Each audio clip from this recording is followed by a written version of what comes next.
Soalnya kalau kita ngambil jalur PTUD yang perguruan tingkat tinggi perguruan tinggi utama dunia.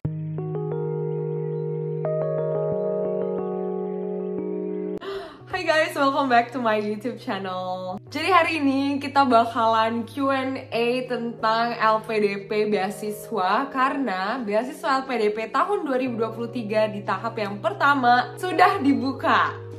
Jujur agak kaget ya bun, karena tahun lalu waktu aku daftar itu dibukanya bulan Februari sampai Maret, tapi sekarang masih Januari, and then itu udah buka gitu ya. Tapi hari ini aku nggak bakal sendirian. Aku akan mengundang salah satu LPDP URDI lainnya di Columbia University. Tidak lain dan tidak bukan, yaitu adalah Yeay! Boleh tempat nggak? Oh iya, oke. Baik. Nggak enak deh. Welcome, Kakak Deris Negara. Apa kabar lo? Deris, mohon perkenalkan diri Kak. Halo semuanya, bagi teman-teman mungkin kalau saya Fatia banyak udah kelihatan banget tahu aku gitu. Tapi mungkin banyak yang belum tahu juga aku dari Negara, asal dari Ciamis, sekarang study di Columbia University, mengambil jurusan Master of Public Administration di SIPA, dan LPDP URDI sama seperti Fatia juga, tahun 2022, dan sekarang pun serving as the president of School of International Public Affairs and Associations atau BIM, di ketua BIM di SIPA Columbia. Keren. Alhamdulillah. Kita di sini kemarin aku habis bikin pertanyaan di Instagram aku Kak. Apa tuh? Tentang pertanyaan-pertanyaan yang temen-temen tuh pengen tanyain tentang beasiswa LPDP. Apa aja nih? Iya kan? Nah jadi kita mulai ya. Agak banyak ya say. Yeah, we'll try our best. Oke, yang pertama. Iya, yang pertama.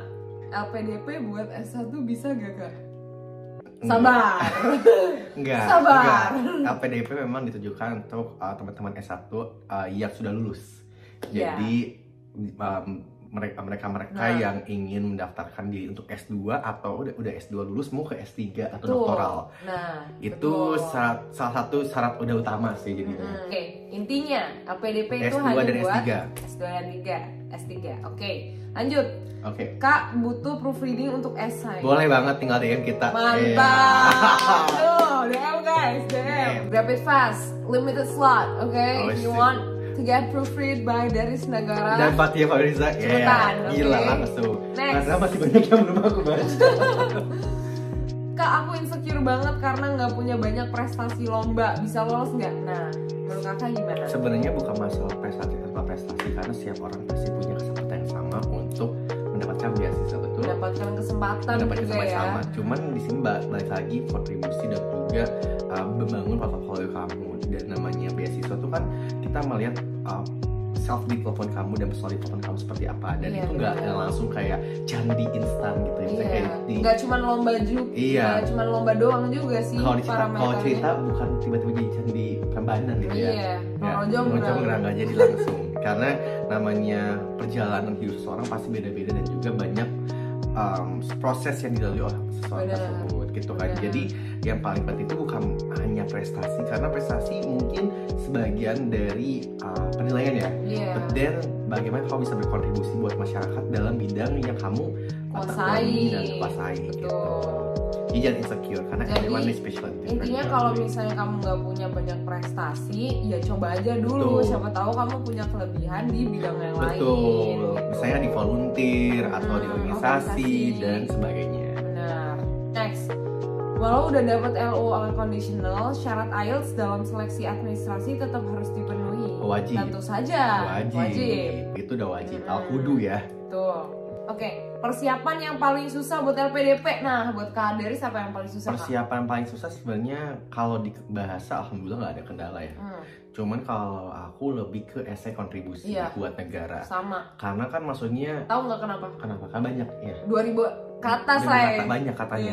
Maksudnya kayak memang itu salah satu platform buat kita untuk menuangkan semua ide dan perjalanan hidup kita. Bagaimana kita menjadi the way. Misalnya kayak sekarang UAM Today gitu kan, dan bagaimana kita bisa berkontribusi. Tapi for me it's kind of hard, karena dalam kehidupan aku yang berliku-liku, mana yang mau diceritakan dan juga mana yang mau disumbangsikan buat negara. Karena kan setiap orang pasti punya fokus development masing-masing. Kalau aku lebih banyak fokusnya ke kebijakan sosial dan juga pendidikan. Jadi pasti aku ngarahnya ke arah sana karena aku fokusnya kan 9 tahun aktif di pemberdayaan pemuda dan juga pendidikan. Nah, bagi teman-teman semuanya, ini bukan hanya pas lagi buat si personal statement atau misalnya essay kontribusi, tapi aku selalu minta bantuan ke mentor ataupun senior. Nah, itu kan butuh waktu yang agak nggak langsung instan jadi ya. Kayak kita gitu. Kan butuh waktu buat meeting. Betul. Terus dikasih komen, terus kita revisi lagi, balik lagi gitu. Nah dan itu ya, dan itu nggak satu orang doang, mungkin ya, ada 2-3. Kalau aku dulu 3 orang gitu. Benar. Jadi itu bikin agak susah dan agak lama next time. Tapi alhamdulillah banyak yang bantu. Gitu. Nah itu kan dari sisi esai kontribusi ya Kak. Nah tapi aku juga merasa yang paling berat itu di esai juga, tapi mungkin di esai yang satunya Kak, esai yang kayak penilaian diri. Oh iya, banyak question. Nah itu banyak banget teman-teman, kayak mulai dari kelebihan, kekurangan, hal yang sesuatu yang kita pelajari di hidup, terus kayak hal yang paling challenging selama hidup. Nah itu tuh kayak lumayan mikir keras, kayak karena kita harus bisa showcase diri kita di dalam jawaban tersebut juga gitu. Betul. Even kelebihan tuh jangan bullet points. Itu harus dijelasin. Per poinnya. Kayak misalnya kalian jelasin bahwa kalian itu pantang menyerah. Nah kalian nggak boleh tulis tuh bullet points pantang menyerah, nggak boleh. Ada example-nya, harus ada example-nya. Jadi kalian harus membuat kayak 1-2 kalimat yang menjelaskan kenapa kalian tuh punya karakteristik pantang menyerah gitu. Nah itu lumayan mikir keras ya, kayak gimana put that into words gitu. Dan itu nggak satu questions guys, jadi banyak banget beberapa questions itu. Betul. Karena itu berkaitan dengan personality kalian, cara pandang hidup kalian juga, dan yang paling penting be honest with yourself. Betul. Kak boleh share kiat-kiat buat esai LPDP biar keterima? Sebenarnya bukan masalah diterima atau nggak terimanya, kan nggak ada general standard ya. Kita nggak punya standar khusus. Oh ini yang bakal terima, mana enggak. Ya karena kan itu holistic, sama aja kita kayak mission di kampus lah. Itu holistic approach gitu. Jadi kayak keseluruhan dari aplikasi kamu. Jadi misalnya yang penting sih ada yang menurut aku ya, ini bukan lebih persentase keterimanya tapi lebih improving your essay. Pertama carilah masalah yang ada di Indonesia atau sekitar kamu boleh, yang emang itu real dan kamu tahu bagaimana untuk solvingnya, punya ide lah untuk solvingnya seperti apa. Dan aku saranin sih problem identification itu yang memang udah kamu hadapin langsung, bukan hanya kamu research aja, tapi kamu udah praktik langsung. Oh kamu udah lihat, oh ini kehidupan masyarakat seperti ini gitu. Nah dikaitkan dengan pengalaman hidup kamu. Jadi memang yang harus relate dengan pengalaman hidup kamu, skill set kamu, karena Indian kan kamu pingin mengisi gap antara skill kamu, pengetahuan kamu, dan juga future objective kamu gitu. Nah baru setelah udah ada misalnya masalahnya apa, skill setnya apa, skill gapnya apa, barulah kamu mencari future objective kamu apa. Nah future objective apa aja sih? Bisa ke career, bisa ke study objective-nya. Itu tujuan kamu buat sekolah tuh buat apa sih sebenarnya? Kan ini salah satunya untuk solving this kind of problems, right? Tapi solusi apa dan bagaimana, why and how you want to reach that. Nah sekarang ketika kamu bilang mencari, oh gue mau melakukan ini karena A, B, C, D, F, G, tapi jangan lupa impactnya apa yang kamu telah lakukan, at least currentnya apa yang sekarang atau your past. Jadi menurut aku sih tambahin tentang pengalaman hidup kamu, kontribusi kamu apa, bukan masalah besar kecilnya, tapi apakah itu berdampak gak sih buat masyarakat gitu. Makanya tadi kita dorong di awal, gak hanya prestasi aja yang difokuskan, tapi iya kontribusi pengalaman kamu apa. Jadi mungkin kalau esainya itu harus konsisten, ada storyline-nya dan storyline-nya, strukturnya juga. Ini next agak mirip ya, nyambung dengan esai. Kalau udah pernah gagal di pas interview, terus di nextnya coba lagi, kita pakai esai yang sama bisa nggak? Di kesempatan tahap selanjutnya diperbaiki lagi. Ada tambah-tambahannya, mungkin di situ kan kelihatan ya, ada sesuatu hal yang di interview itu dari bahan kita. Nah itu kita tambah-tambah karena kita looking back lagi apa nih feedbacknya. Tapi kita saranin sih untuk di-modify lagi sih. Iya benar, jangan pernah pakai esai yang sama. Kayak at least kamu tuh tambahin gitu. Maksudnya dari tahap 1 ke tahap 2 kamu nyoba lagi tuh kan ada misalnya 2 bulan ya, masa di dalam waktu 2 bulan itu kamu nggak ada perubahan dari diri kamu sih gitu kan. Nah jadi you have to at least kayak put your progress selama 2 bulan ke belakang itu gitu, towards what you're going to do gitu di dalam essay tersebut, yang nantinya bahkan otomatis juga nge-upgrade interview kamu ketika wawancara gitu ya, tes wawancara. Jadi kalau bisa sih dirubah gitu ya, kalian harus refleksi mana yang kira-kira perlu dibetulin gitu ya, and then dibetulin gitu. Oke, next. Ini pertanyaannya mungkin banyak yang nggak satu orang doang ya nanya tentang LOA. Cuman yang kita bisa sampaikan bahwa LOA itu yang diterima LPDP itu yang unconditional. Kalau memang kamu ngambil jalur registrasi yang memerlukan LOA. Contohnya kalau kita ngambil jalur PTUD yang perguruan tingkat tinggi perguruan tinggi utama dunia. Nah itu memang require LOA yang unconditional, berarti udah nggak ada persyaratan lagi yang harus dikasih gitu. Ini udah lu tuh yang keterima udah tanpa bersyarat gitu. Nah ini kalau misalnya ada jalur yang seperti yang reguler biasanya itu nggak harus pakai LOA. Jadi memang kamu tahapannya langsung sesi 1 administrasi, sesi 2 langsung skolastik membakat, ketiga baru interview. Beda sama kita PTUD, administrasi udah beres langsung ke interview. Nah jadi berarti kalau gitu intinya mendingan daftar LPDP dulu atau apply kampusnya dulu? Tergantung. Ini banyak banget ya yang nanya mending daftar LPDP atau kampusnya dulu. Sebenarnya bebas ya, sama aja sebenarnya. Sama aja, karena kayak kalaupun kamu punya LOE banyak juga yang udah punya LOE tapi belum dapat kesempatan untuk lolos di bagian wawancara akhir gitu ya. Lebih kayak strategi kamu aja, kamu lebih pede ngambil dulu LPDP atau kampus. Kalau aku sih pribadi karena waktunya emang agak mepet, jadi aku emang di awal emang udah daftar si kampus dulu, udah secure, baru langsung ke financial. Karena kalau udah keterima kan sekarang tinggal nyari finance-nya kan.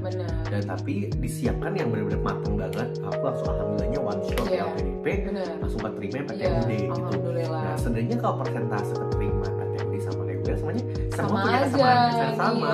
Tinggal bagaimana strategi kamu lebih time management udah bisa masuk. Dan makanya penting banget kita membuat timeline untuk pendaftaran beasiswa dan juga kampus. Sama mungkin tergantung timeline kuliahnya juga kali ya, karena kan kita emang mau kuliah di bulan fall, which is September. Ya emang waktunya daftar universitas dulu lagi buka, and then pas kita udah daftar emang tiba-tiba LPDP buka. Betul. So kita daftar. Pas banget sih. Jadi pas udah keterima akhirnya itu di bulan Maret. Iya sama aku kan, juga di bulan Maret. Sedangkan LPDP tanggal terakhir tanggal 7. 25 Maret tuh terakhir. Kamu dapet tanggal berapa? Sebenarnya aku belasan tuh, tapi yang kondisional awalnya karena awalnya kondisional tanggal belasan, tapi akhirnya aku minta aku kondisional karena apanya nih yang kondisional? Iya, soalnya pas spring aku unconditional. Kan sama ya? Iya. Sama orangnya, sama bentukan dan sama administrasinya. Kenapa beda? Mereka bilang mereka akhirnya ada klarifikasi dan koreksi mengenai persyaratan mengenai ini GRI dan kawan-kawannya. Akhirnya aku di waive, akhirnya unconditional. Nah ini aku bisa langsung ke LPDP. Itu tanggal 23 loh. Kalau nggak salah 23 ke 24, mepet banget. Karena aku tuh daftar LPDP di hari hanya penutupan. Gila. Aku juga submitnya sih di hari penutupan. Tapi aku baru dapet Columbia tuh tanggal 15 Maret. Jadi aku kayak punya 10 hari kurang lebih untuk kayak menyempurnakan aplikasi. Kalau aku udah gak ada waktu lagi. Iya, jadi udah mepet. Jangan kayak aku ya guys. Alhamdulillah lah ya. Alhamdulillah sih, memang udah jalannya Allah gitu ya. Betul. Nah, mungkin aku mau sharing aja. Gimana Kak? Enaknya daftar universitas dulu daripada daftar LPDP dulu. Kenapa coba? Nah, jadi kan LPDP kan esainya 2000 kata tadi ya. Which is kayak dari nol gitu kan. Ketemu ke arah mana nih? Nah, karena kita kan daftar univ tuh juga bikin esai. Aku tuh 1000 kata. Berapa esai kamu yang di GIS? Satu, tapi kan 1000 langsung. Tapi kan dikit-dikit. 100, 250. Ya, kalau di itu tuh 2000 lah. Iya. Nah, jadi karena aku udah bikin esai duluan buat kampus, jadi aku tuh bikin LPDP-nya tuh kayak nggak dari nol banget. Aku bisa ngambil dari esai kampusku, and then tambah-tambahin kayak bagian kontribusinya. Terus kayak intinya kayak tinggal tambah-tambahin sehingga itu tuh bisa menjadi 2000. At least aku bikinnya tuh nggak dari nol banget dengan waktu yang terbatas gitu ya. Karena LPDP itu selalu periodenya selalu 1 bulan. nggak bisa kamu nyiapin lebih dari 1 bulan gitu. Jadi menurutku itu salah satu enaknya sih untuk kalau daftar universitas duluan baru daftar LPDP. Tapi on the other hand, kalau misalnya daftar LPDP duluan, berarti kalian tinggal gampang aja bikin esai universitasnya, tinggal ngambil dari esai LPDP. Next ya, Kak, daftar LPDP itu harus banget punya kontribusi yang pernah dilakukan untuk Indo, Kak. Kalau ini sebenarnya pertanyaan berat ya. Berat ya. Karena maksudnya kita nggak bisa mengukur sebesar dan sekecil apa kontribusi. Karena kita tidak bisa, maksudnya kayak setiap orang pasti punya kapasitas dan kapasitas masing-masing untuk berkontribusi, dan punya niat pun udah sangat mulia ya untuk berkontribusi. Karena kita nggak bisa tentang dampak besar kecil, tapi apakah memang kamu mempunyai dampak atau enggaknya. Pertama itu. Tapi kita nggak bisa menutup kemungkinan kalau orang yang punya niat itu sama aja memberikan dampak, karena dia udah punya niat untuk membangun negeri ini. Gitu. Menurut aku pribadi sih bukan masalah harus berkontribusi langsung atau enggak, karena ini kan kita pun ingin berencana untuk kontribusi juga. Jadi everyone pasti punya caranya masing-masing untuk berkontribusi, mau yang sudah dilakukan in the past or memang udah berniat gitu. Karena Indian kan nanti itu pihak LPDP sendiri ya, biasanya kayak mereview. Karena kan nggak harus dari kontribusi yang memang kamu lakukan, mungkin aja kamu udah melakukan banyak hal di bidang sosial, misalnya di volunteer atau di organisasi yang tanpa sadari kan itu melakukan kontribusi juga gitu. Jadi kita nggak bisa ngedefine apa sih kontribusi, karena setiap orang pasti punya beda-beda definisinya gitu. Tapi menurutku sih kalau misalnya memang udah dilakukan ya, contohnya memang di sini karena Kak Deris dan aku tuh sudah melakukan. Betul. Itu menurutku bakalan lebih meyakinkan, meyakinkan para tim penyeleksi beasiswanya bahwa kita itu pasti berkontribusi kepada negara. Karena kalau aku sih kemarin waktu ditanya ya kayak apa yang membedakan kita dengan kandidat lain, ya aku bilang kayak aku baru lulus S1, belum ada pengalaman kerja profesional, belum juga keterima beasiswa LPDP, tapi saya udah berkontribusi buat Indonesia gitu dengan NGO yang saya miliki. Dan sekali lagi kalian nggak harus punya NGO untuk berkontribusi. Aku nggak. Iya, exactly, right? Kita contoh berbeda nih. It can be anything gitu. Kayak Kak Deris itu Mojang Jajaka, jadi fokusnya di organisasi tersebut dan juga di local organization ini, dan aku langsung datang pengabdian ke masyarakat gitu. Betul. Dari tahun 2013. Kayak misalnya turun langsung ke lapangan, ngajar anak-anak di desa ya Kak. Nah itu kontribusi itu benar-benar bisa apapun gitu ya. Tapi kalau misalnya sudah dilakukan sebelum kamu menjadi beasiswa LPDP, itu pasti poin plus banget sih. Karena memang LPDP tuh heavy on contributions. Iya, gitu. Kan, maksudnya kan memang itu titik terberat untuk konsiderasi LPDP adalah di bagaimana LPDP itu percaya kamu tuh bisa berkontribusi ke Indonesia atau enggak. Aku aktif dari tahun 2013, udah 9 tahun pergi ke masyarakat dengan organisasi yang udah ada. Udah lama ya Bu? 9 tahun, iya. Mama Bu udah 9 tahun gitu kan. Dari kamu SMA? SMA, dari kelas 1. Malah SMP udah masuk ke masyarakat. Nah, tapi aku lebih kuat lagi karena di organisasi di Mojang Jajaka Ciamis plus di forum generasi berencana BKKBN. Nah, di situ aku langsung pergi ke masyarakat, kelihatan langsung gimana. Sampai akhirnya aku kerja di profesional juga 4 tahun. Dan plus lagi dengan pemerintah juga. Jadi aku terjun langsungnya gak hanya di perspektif tengah-tengah bridge between masyarakat dan juga pemerintah, tapi memang udah di bagian pemerintahnya dan di masyarakatnya. Keren banget sih. Makasih loh. Dan membangun bangsa, mencerdaskan bangsa. Oke, ini ada satu lagi. Biasanya pelamar sering gagal di tahap apa? Sebenarnya banyak juga yang tersisih di awal juga administrasi. Yes. Nah, maksudnya kayak kita nggak bisa ngasih tahu mana yang paling banyak, soalnya setiap tahapan pasti beda-beda. Pasti ada yang persentasenya. gugur, bener. Yang gugur pertama di administrasi, plus please banget recheck lagi. Mungkin kalian udah jadi kandidat yang fit lah, tapi tetap aja ada misalnya administrasi yang kurang atau tidak sesuai. Tahu nggak yang masalah tuh apa? Dokumen palsu. Oh itu, dicek lagi jangan kelembagaannya. Sampai ya kalian tuh pakai sertifikat bahasa Inggris yang palsu atau kayak tidak terdaftar atau kayak rapot kalian tuh kalian bikin sendiri, edit tuh wah jangan sampai lah ya gitu kan. And then di tes bakat skolastik itu juga lumayan banyak yang tersisih karena itu benar-benar pakai passing grade kan. Karena ada passing grade-nya di situ. Dan tentu saja di tahap wawancara itu udah kelihatan banget. Walaupun kita nggak bisa bilang ketika kita wawancara ini orang bisa kita tahu personalitinya dalam-dalamnya ya.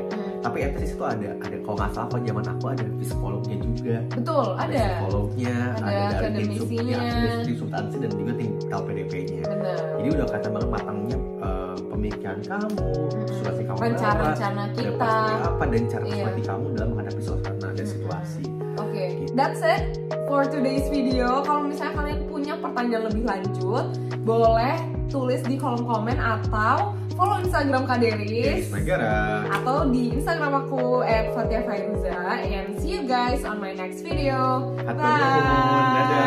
Assalamualaikum guys. Bye. Assalamualaikum.